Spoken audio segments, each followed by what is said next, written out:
If I ever wrote a love letter to Chicago, it would probably be a love postcard to Chicago. And it would have been scribbled in the bump of a bus or the dark of a train, and I would have written so big and so sloppy that I'd have to recopy it in the morning, and anyway, I'd have used up all the space for the address. So, if I ever wrote a love postcard to Chicago, in the morning, this is what I would decipher.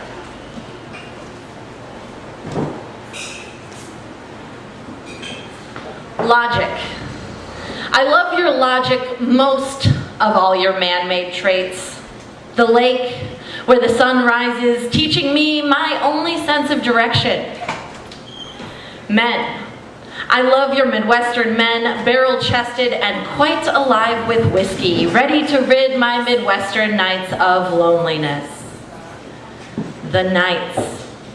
The skyline flips on, the wonder of the buildings against clouds, the smog, the sky. I even give up the stars for you. Chicago. My first true love, no matter where I roam, I will ever return to call you the one true home for me. Toujours, Elizabeth.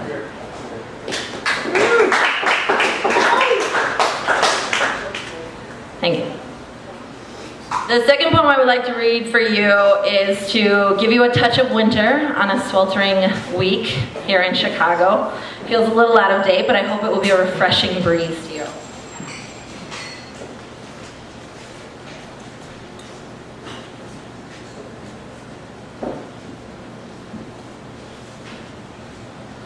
The scrape of a shovel on the sidewalk says good morning.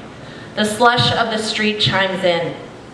Your tossing and turning is what woke me, but I focus on these pleasantries instead. A bare arm out from under the covers to pull back the drape, a quick glimpse of the snow before you scold the light. The drape retreats.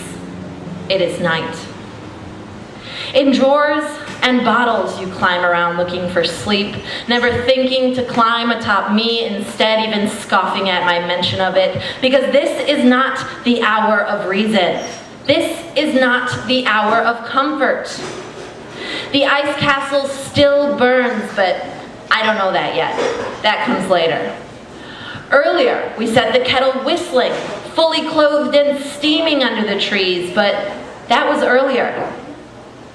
This is the hour when I, this lonely warehouse of a woman, I burn for you. I beg for you to put out the fire inside, but you prefer to tear me apart, piece by piece, while the flames still rise, brick by brick. It's safer that way.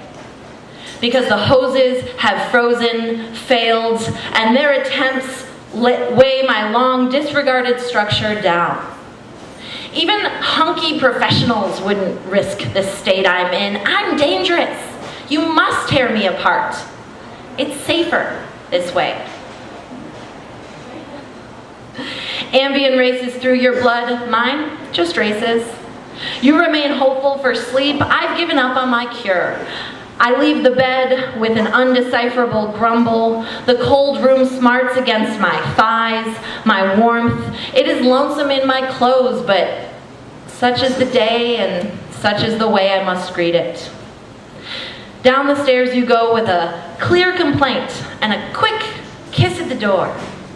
The cost of the cozy is in the after chill, even though the ice castle still burns.